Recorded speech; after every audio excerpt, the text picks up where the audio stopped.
the Love of Swimming is a podcast that celebrates the wonderfully diverse community of swimmers and fantastic swimming opportunities that exist on the Isle of Wight off the south coast of England. Welcome to the podcast. I'm Sandy Ciccognani. In 2019, I started the group Outdoor Swimming Isle of Wight as I wanted to find people to swim with in the sea. Since then, I've been on an amazing swimming journey, meeting some wonderful people who share my passion for swimming. I founded a social enterprise to support and encourage people to swim in the sea, trained to be an open water coach, developed the concept of a sea cafe, and have brought the sport of longe-cote, renamed sea hiking, to the place where I live. I'm part of the outside research study team based at Sussex University, looking at outdoor swimming as a nature-based social prescribing intervention for depression, and I work in the voluntary sector on the Isle of Wight. For the Love of Swimming is also the name of a series of community events that aim to share information and inspiration and to connect people through swimming. So if you're lucky enough to live on or visit the island, look out for these events coming soon. Follow us on all the usual social media channels and don't forget to subscribe to the podcast for more personal swimming stories. Today I'm with Summer Tucker. Welcome, Summer. Hello. Thanks for coming on the podcast. And where should we start? Can you just start by telling us what sort of swimmer are you? So I'm not a sport swimmer. I'm not a naturally good swimmer. I've come a long way, but my lifestyle has pushed me to become a better swimmer, and definitely it's part of my life now. Yeah. I don't think I can imagine swimming without being something I do regularly. Yeah. Okay. And do you swim mainly in the pool or in the sea or a bit of both? In the winter, definitely in the pool, Mm-hmm. nice and warm. But in the summer, I do love to get out in the sea. I'm always in the sea anyway, so it's nice to do a little bit of swimming whilst I'm in there. Yeah. Excellent. Okay, we'll start with just some really little short questions just to get in the flow of things. Have you got a favourite bit of swimming kit that you always like to take with you? Goggles, because whatever environment it is, it's better to see clearly. Mm-hmm. Especially in the sea, you can see all the wildlife around you. And there's a whole other world underneath the water anyway, so you got to see it. Yeah. Excellent. And any bit of kit that you've kind of got your eye on that one day you're going to have? I do want some flippers, Uh-huh. some like open water flippers, so I can dive down more and really explore the reefs in West Wight. Yeah. Lovely. Oh, excellent. Okay. That's good. And what's your favourite stroke? Oh, definitely front crawl. It's the most convenient. Let's go back to the beginning. Where and when did you first learn to swim? Oh, well, when I was younger, I definitely did swimming lessons, but I did progress that much. I probably stopped around where I could do a length. And then I got back into it when I got into surfing. Being able to swim is a vital part of that, so it's definitely something that you need to do. Definitely got more into it from that and built up my resilience and got a little bit better. Excellent. Yeah. So can you tell us how did you first get into surf therapy? So I was referred to a charity called the Wave Project following my mum passing away when I was 12. I did the Wave Project, which is the 6-week course, Mm-hmm. when I was 14.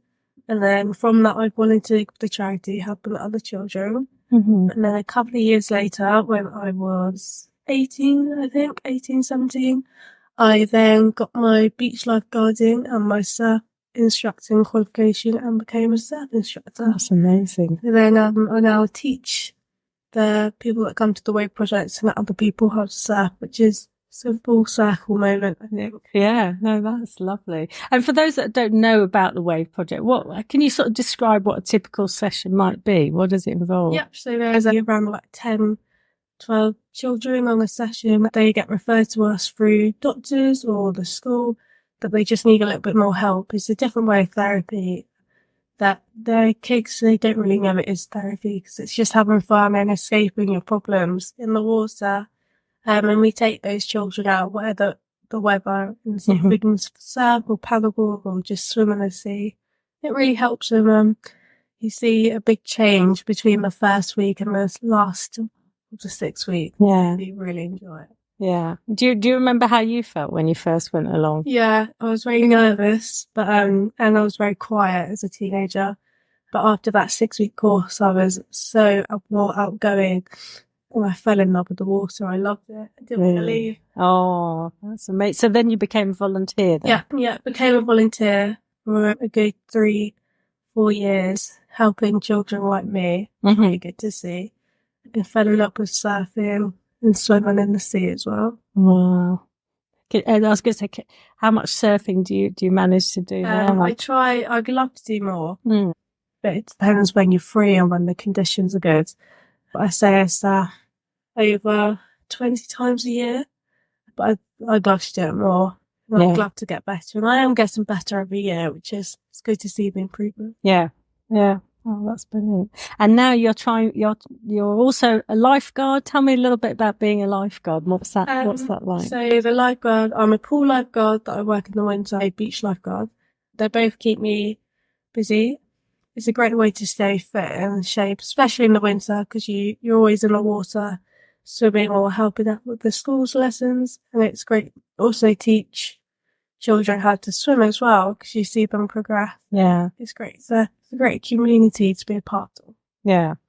What I was going to say, what sort of ages are they that you're teaching these days? Anywhere from 4 to teenage years. So you see a variety of abilities, and it's a great way to teach people in a different way as well, because not everyone learns the same way. You get in the pool with them, don't you? And yes, we get in the pool.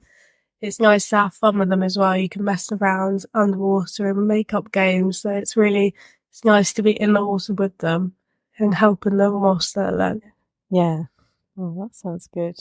And you were saying something about the speed test. What's that all about? The speed test for being a beach lifeguard. The time swim. So the time swim that I have to do is 400 meters, which is 16 lengths, in under 8 minutes. Which is quite challenging if you're not a natural born swimmer like myself. So I did have to really push and really train. I think it's more of a mental battle for me more than anything. Yeah. Because after 2 lengths, you think you're done and there's no point in carrying on. But you do have to push. Yeah. Once you do get it, the rewarding is so good. Yeah. So I was going to say, so what techniques have you tried? Because again, I know what it's like when you get into a bit of a panic. You dive in, you swim too fast, you lose your breath, don't you? And then you just.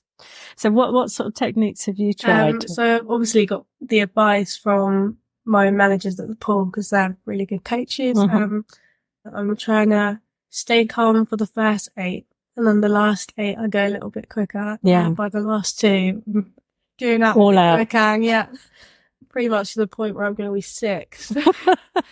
But as long as I get that time, it's worth it's only 8 minutes of my life. So suffering for a short amount of time. And is there quite a good community amongst all you lifeguards? Yes, definitely. We're all willing to help each other, and we're all different abilities as well. So I'm always asking for help from people that are obviously a better swimmer than me, and they're happy to help, and I'm seeing that progression in myself. So I'm not afraid to ask for help if it means I'm going to be a better swimmer. Yeah, that's great. And that's not the only swimming you do, is it? I mean, I met you out in freshwater last summer doing coasteering. Can you tell us a little bit about that? Yeah, so coasteering, it's another business I work for. It's joined on to iSurf, which is where I do surfing as well. And it's basically around freshwater. We take clients out to explore the coastline, going in the caves, jumping off the rocks, climbing on all the cliffs and stuff. It's a really great way to explore the coastline, like I said. And it's a whole nother world that most people don't ever see. It's amazing. Yeah. And would you say you're sort of naturally quite adventurous yourself? Yes. I'll take any opportunity to climb up a tree or jump off a rock. Wow. I find it so much fun. Yeah. So you've done all those high jumps off the cliff, so the ones I was too much of a coward to do. Yeah, definitely. I remember the first time I saw it, I was just scared because it looks so high up. The more I do it, the more you love it. And you can't be scared, because if you show the clients you're scared, then they're going to be scared as well. So even if you are scared doing it, then you just got to hide it. Just jump. Yeah. Yeah. It feels good when you challenge yourself. Yeah. Something Yeah. like that, isn't it? You know you've done it then. Yeah. Oh, brilliant. And you said that there's some new things happening with the coasteering this year. Do you want to tell us about that? So this year we're going to introduce low tide sessions. So normally we do it at high tides. So that just involves when we do the jumps, there's more water. And the caves, you see a different part because obviously you're in the water and the waves are higher. But low tide, we're taking away that. So you're going to see all the exposed coastline.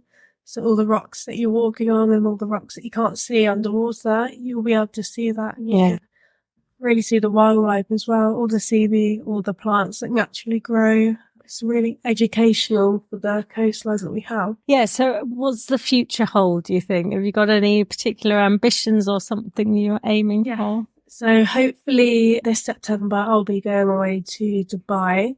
Really? So that basically what I've done for the last couple of years in terms of water sports is going to lead me to Dubai for an adventure centre. They basically take school groups and groups of children and they take them out, go on trips, go on residentials, go on snorkeling, do all this fun stuff. Amazing. So hopefully for the winter I'll be there and I'll be back again. Right. Back again in the summer. With lots of stories to tell then. Oh, and a great tan. Yes, I was going to say, do you know anyone who's done that? Yes, so I work with a girl called Izzy. She's up there right now. She's done it for the last 2 seasons. She loved it. She comes back with all these stories and all these photos. And it just made me fall in love with the idea of just going over there. Yeah, it's amazing. Experiencing all those things. Yeah, so who knew swimming could lead you there, really? Yeah, all this thing is, like, if I wasn't able to swim, then I wouldn't be where I am. Yeah. Oh, fantastic. That's great. What else can I ask you? Really, I mean, this podcast called for the love of swimming. I mean, what would you say is the reason that you love swimming? It's more of an escapism. If you're having a bad day or you're struggling, then I'll go for a swim and then I'll feel better afterwards. I can just take all my emotions out on my stroke, and if I'm really angry, then I'll obviously swim faster. But yeah, it is an escapism for me because it'll make me feel better after I've done. And it's that sense of achievement. Like I have swum for a bit, and you just feel better afterwards. Yeah. Yeah. Excellent. Well, thank you so much, Summer. Thanks for coming on the podcast. No worries. See you again soon. Thank you. See you later. Bye-bye.